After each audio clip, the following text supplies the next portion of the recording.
जय श्री राधे, जय श्री कृष्ण। आप सभी को एक बार पुनः आप सभी का बहुत बहुत स्वागत है आप ही के यूट्यूब चैनल VKVPS परिवार श्री धाम वृंदावन में। और कैसे हैं आप सभी? आशा करते हैं ठाकुर जी की कृपा से सब आप सभी आनंद मंगल होंगे और भगवान की भक्ति में लीन होंगे। आइए नित्य की भांति ले चलता हूँ आज की पावन कथा प्रसंग में, जिसके अंतर्गत श्रीमद् भागवत के एकादश स्कंद के 22वें अध्याय 22वें अध्याय में आज हम प्रवेश करेंगे। तत्वों की संख्या और पुरुष प्रकृति के विवेक का वर्णन श्रवण करेंगे। विस्तार पूर्वक हम श्रीमद् भागवत की बृहत कथा श्रवण कर रहे हैं। आइए देर न करते हुए ले चलता हूँ आज की पावन कथा प्रसंग में। सर्वप्रथम करेंगे गोविंद नाम संकीर्तन। श्री कृष्ण गोविंद हरे मुरारी, हे नाथ नारायण वासुदेव। श्री कृष्ण गोविंद हरे मुरारी, हे नाथ नारायण वासुदेव। हे नाथ नारायण वासुदेव, हे नाथ नारायण वासुदेव। श्री कृष्ण गोविंद हरे मुरारी, हे नाथ नारायण वासुदेव। नारायणं नमस्कृत्यं नरं चैव नरोत्तमं देवीं सरस्वतीं व्यासं ततो जयमुदीरयेत्। कृष्णाय वासुदेवाय हरये परमात्मने प्रणतक्लेशनाशाय गोविन्दाय नमो नमः।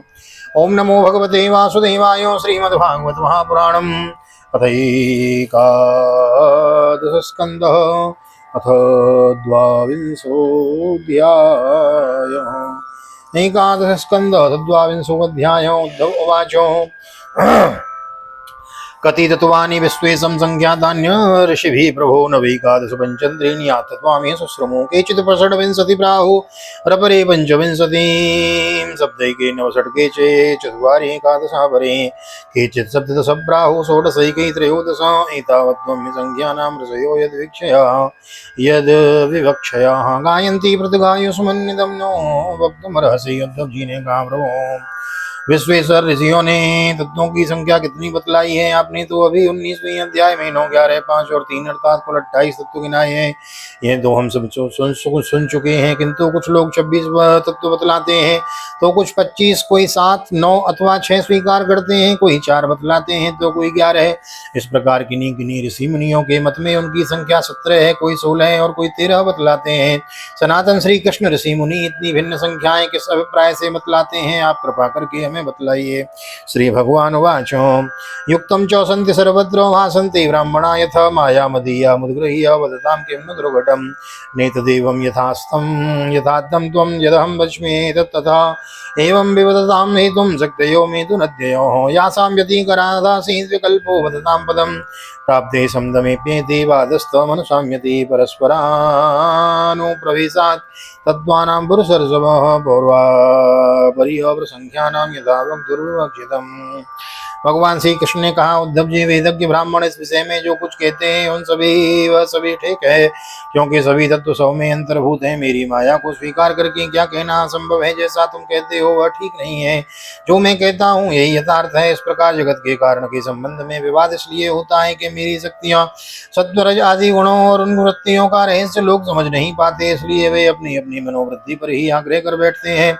सत्व आदि गुणों के क्षोभ से ही यह विविध कल्पना रूप प्रपंच, जो वस्तुतः नहीं केवल है, केवल नाम है, ओट खड़ा हुआ है, यही वाद विवाद करने वाले विवाद का विषय है। जब इंद्रियां अपने वश में हो जाती हैं तब चित्त शांत हो जाता है तथा यह प्रपंच भी निवृत्त हो जाता है, और इसकी निवृत्ति के साथ ही सारे वाद विवाद भी मिट जाते हैं। पुरुष शिरोमणि तत्वों का एक दूसरे में अनुप्रवेश है, इसलिए वक्ता तत्वों की जितनी संख्या बतलाना चाहता है उसके अनुसार कारणों कार्य में अथवा कार्य को कारण में मिलाकर अपनी इच्छित संख्या सिद्ध कर लेता है।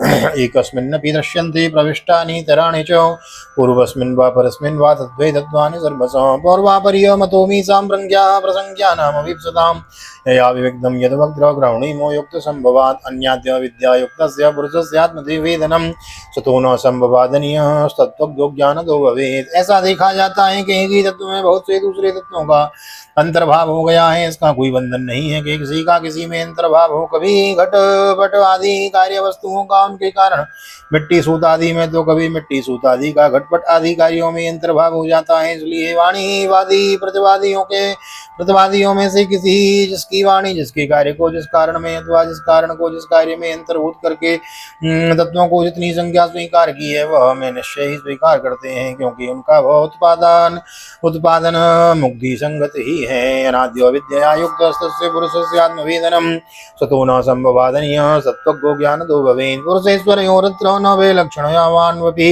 यदन्य कल्पनापार्थं ज्ञानं च प्रकृतिर्गुण प्रकृतिर्गुण साम्यं वै प्रकृतिर्नात्मको गुण सत्वं रजस्तमयति स्थित्युपद्यन्ते हि तपो उद्धव जी। जिन लोगों ने 26 संख्या स्वीकार की है वो ऐसा कहते हैं कि जीव अनादिकाल से यह विद्या से ग्रस्त हो रहा है, वह स्वयं अपने आप को नहीं जान सकता, उसे आत्मज्ञान कराने के लिए किसी अन्य सर्वज्ञ की आवश्यकता है। इसलिए प्रकृति के कार्य कारण स्वरूप 24 तत्व, 25वां पुरुष और 26वां ईश्वर, इस प्रकार कुल 26 तत्व स्वीकार करने चाहिए। 25 तत्व मानने वाले कहते हैं कि दूसरे शरीर में और जीव और ईश्वर का अणुमात्र भी अंतर या भेद नहीं है, इसलिए उनमें भेद की कल्पना व्यर्थ है।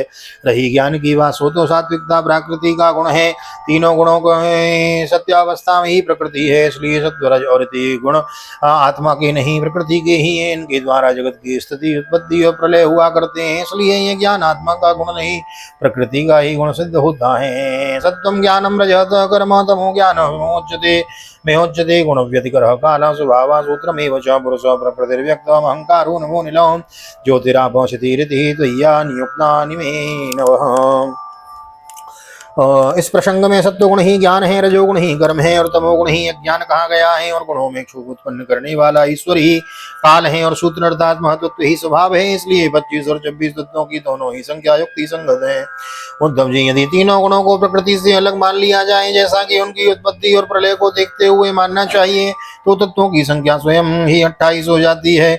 उन तीनों के अतिरिक्त 25 ये हैं: पुरुष, प्रकृति, महत्व, अहंकार, आकाश, स्रोत, दर्शन, वायु, तेज, जल और पृथ्वी। ये 9 तत्वों में पहले ही गिना चुका हूँ। श्रोत्रम त्वक दर्शनम घ्राणो जिह्वेति ज्ञान शक्तयो वाक्य पान्यो बस्ता वायु अंग्री कर्माण्यंग यंगो भयम मनः शब्द स्पर्शो रसो गंधो रूपम चेत्यर्ज जातयो गत्युत्सर्ग शिल्पानि कर्माण्यतन सिद्धयो सर्गादो प्रकृतिर्यस्य कार्य कारण रूपिणी सत्वादिर्गुणिर्दत्ते पुरुषो व्यक्त ईक्षते। वायु, तेज, श्रोत्र, त्वचा, चक्षु, नासिका और रसना, ये 5 ज्ञानेन्द्रियां, वाक, पाणी, पाद, वायु और उपस्थ, ये 5 कर्म इंद्रियां तथा मन जो कर्म इंद्रिय और ज्ञान इंद्रिय दोनों ही हैं। इस प्रकार कुल 11 इंद्रियां तथा शब्द, स्पर्श, रूप, रस और गंध, ये ज्ञान इंद्रियों के 5 विषय। इस प्रकार 3, 9, 11 और 5 सब मिलकर 28 तत्व होते हैं।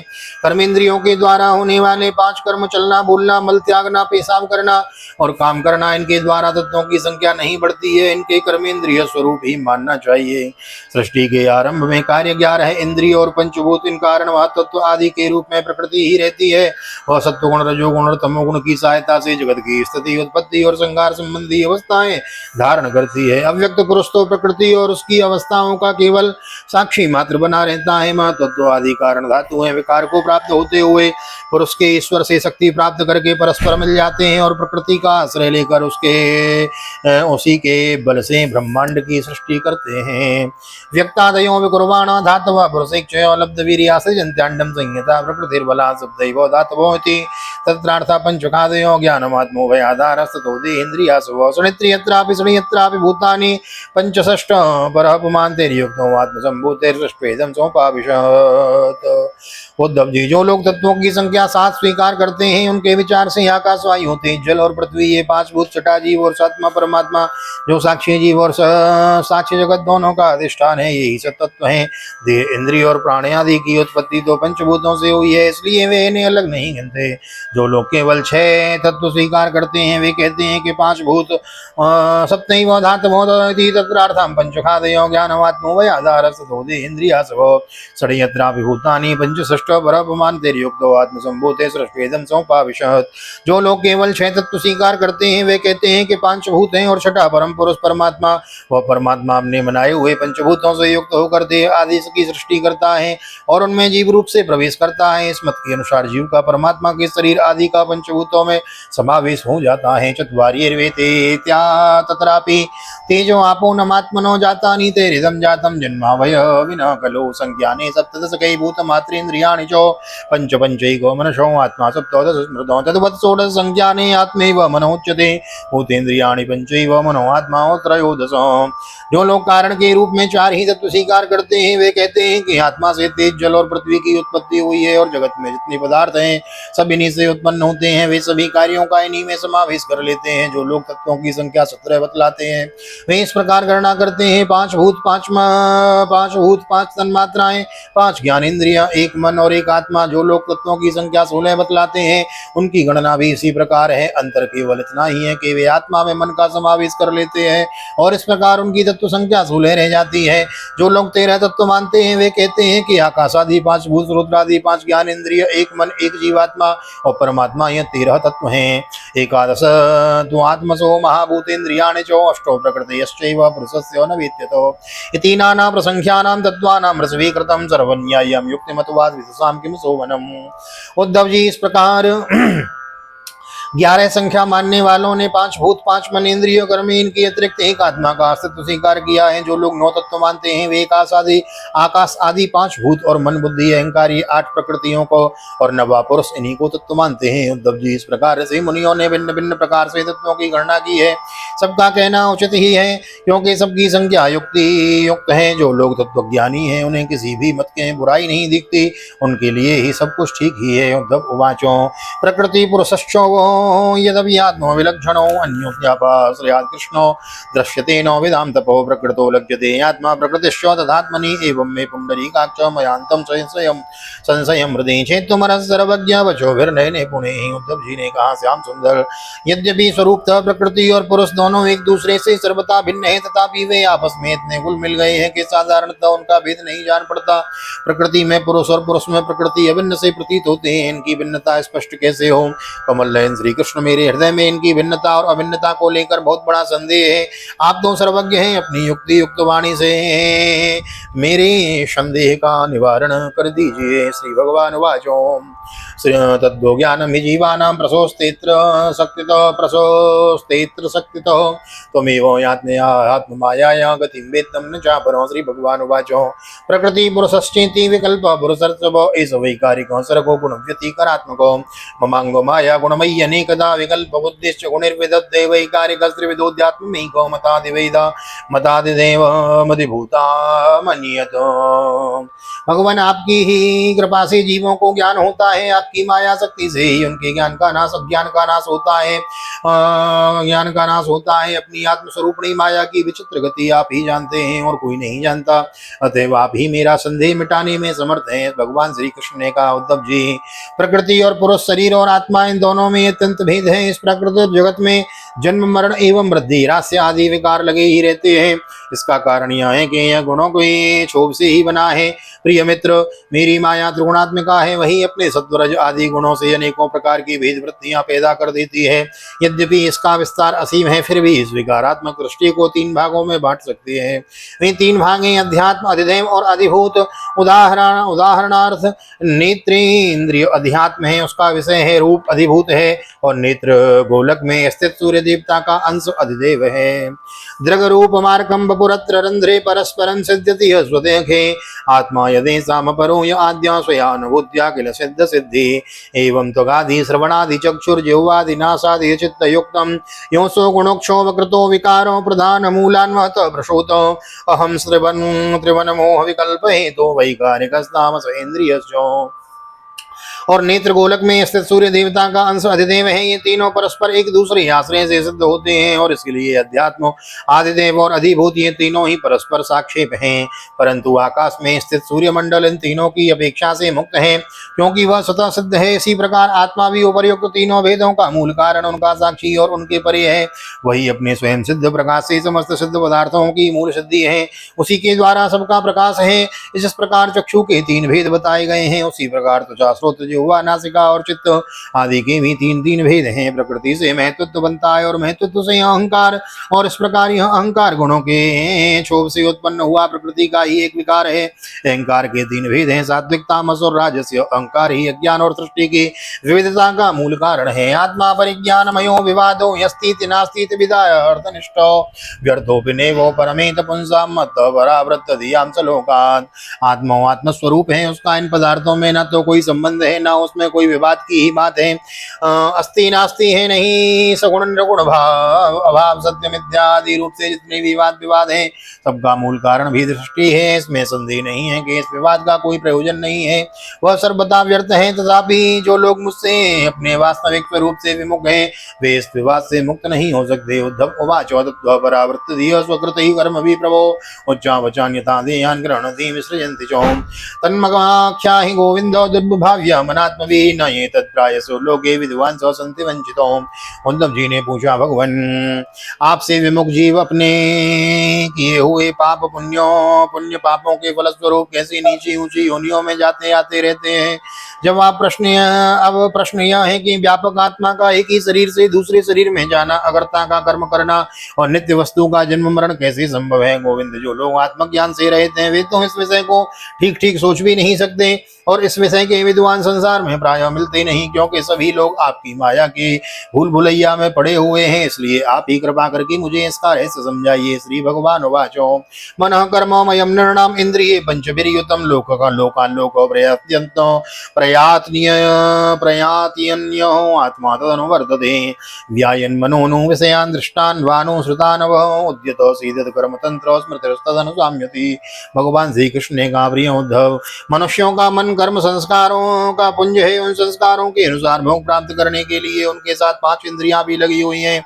इसी का नाम है लिंग शरीर। वही कर्मों के अनुसार एक शरीर से दूसरे शरीर में, एक लोक से दूसरे लोक में आता जाता रहता है। आत्मा इस लिंग शरीर से सर्वथा पृथक है, उसका आना जाना नहीं होता, परंतु जब वह अपने को लिंग शरीर ही समझ बैठता है, उसमें ही अहंकार कर लेता है, तो उसमें भी अपना आना जाना प्रतीत होने लगता है।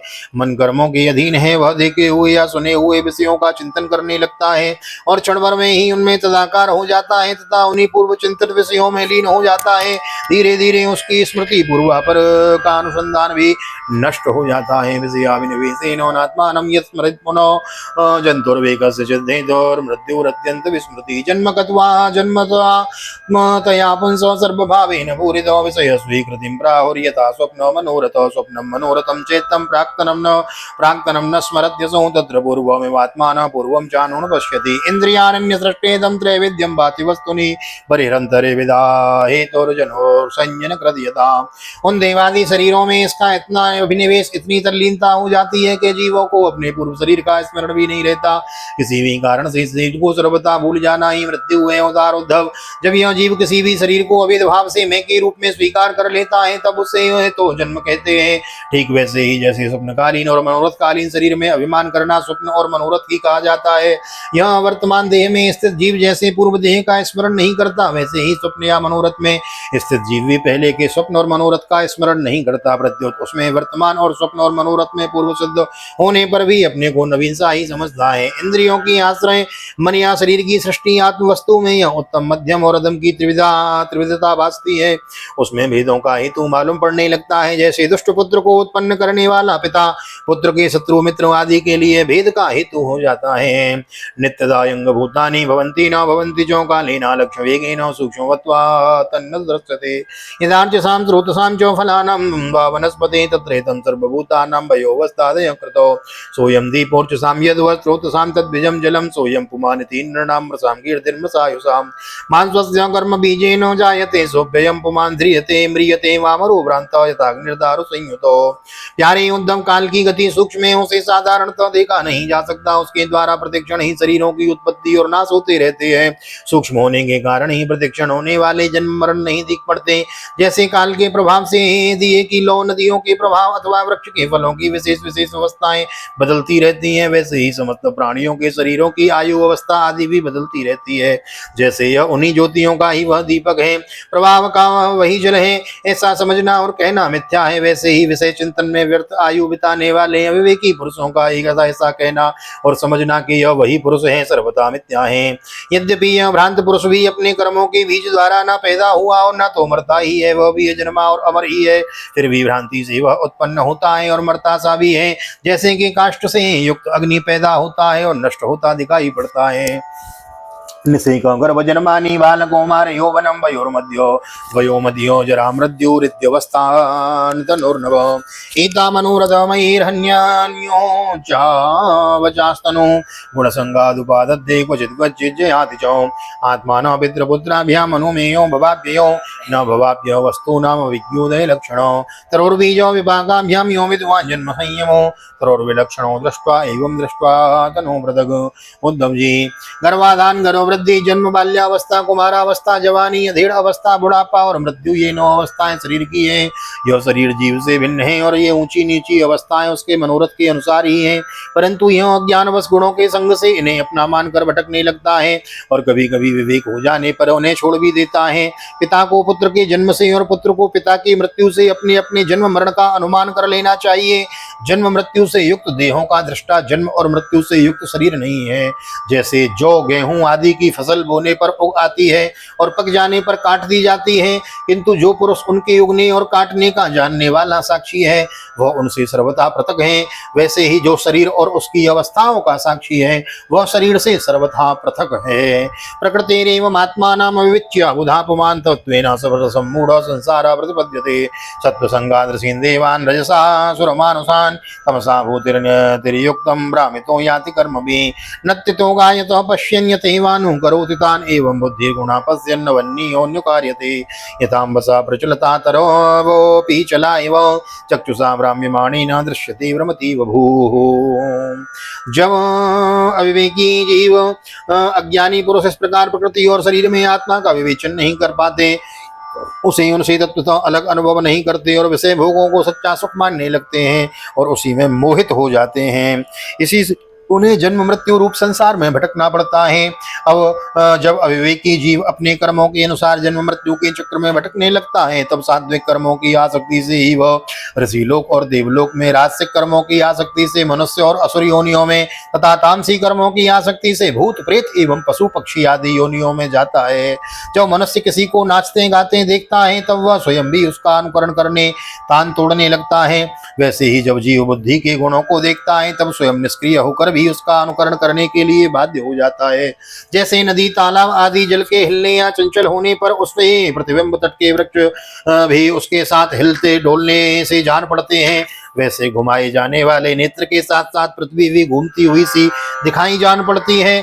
जैसे मन के द्वारा सोचे गए तथा स्वप्न में देखे गए भोग पदार्थ सर्वथा अलीक ही वस्तु है, वैसे ही दासार आत्मा का विषयानुभाव रूप संसार भी सर्वथा असत्य है। आत्मा तो नित्य शुद्ध बुद्ध मुक्त स्वभाव ही है। यथा मनोरथ यो विषयानुभवो मृषा स्वप्न दृष्टा दासार तथा संसार आत्मनो अर्धेय विद्यमाने भी संसृतिर्न निवर्तते ध्यायतो विषयान्नस्य स्वप्ने नर्तागमो यतो तस्मादुद्धव मां मुक्तो विषयान् सदिन्द्रियैः आत्मग्रहण निर्भातं पश्य वैकल्पिकं भ्रमं क्षिप्तो व मानितो सद्भिः प्रलब्धो सूयतो तव ताडितो सन्निबद्धो वा वृत्ता वा पर्यापितो। विषयों के सत्य न होने पर जो जीव विषयों को ही चिंतन करता रहता है उसका ही जन्म मृत्यु रूप संसार चक्र कभी निवृत्त नहीं होता। जैसे स्वप्न में प्राप्त अनर्थ परंपरा जागे बिना निवृत्त नहीं होती। प्रिय उद्धव, इसलिए इस दृष्टि कभी तृप्त न होने वाली इंद्रियों से विषयों को मत भोगो। आत्मा विषयक अज्ञान से प्रतीत होने वाला सांसारिक भेदभाव भ्रम मूलक ही है, ऐसा समझो। असाधु पुरुष गर्दन पकड़कर बाहर निकाल दे, वाणी द्वारा अपमान करे, उपहास करे, निंदा करे, मारे पीटे बांधे, आजीविका छीन ले, ऊपर थूक दे, मूत दे, अथवा तरह तरह से विचलित कर दे, निष्ठा से डिगाने की चेष्टा करे। उनके किसी भी उपद्रव से क्षुब्ध न होना चाहिए, क्योंकि वे तो बेचारे अज्ञानी हैं, उन्हें परमार्थ का तो पता है ही नहीं। अतः जो अपने कल्याण का इच्छुक है, उसे सभी कठिनाइयों से अपनी विवेक बुद्धि द्वारा ही, किसी बाध्य साधन से नहीं, अपने को बचा लेना चाहिए। वस्तुतः तो आत्मदृष्टि ही समस्त विपत्तियों से बचने का एकमात्र साधन ही है।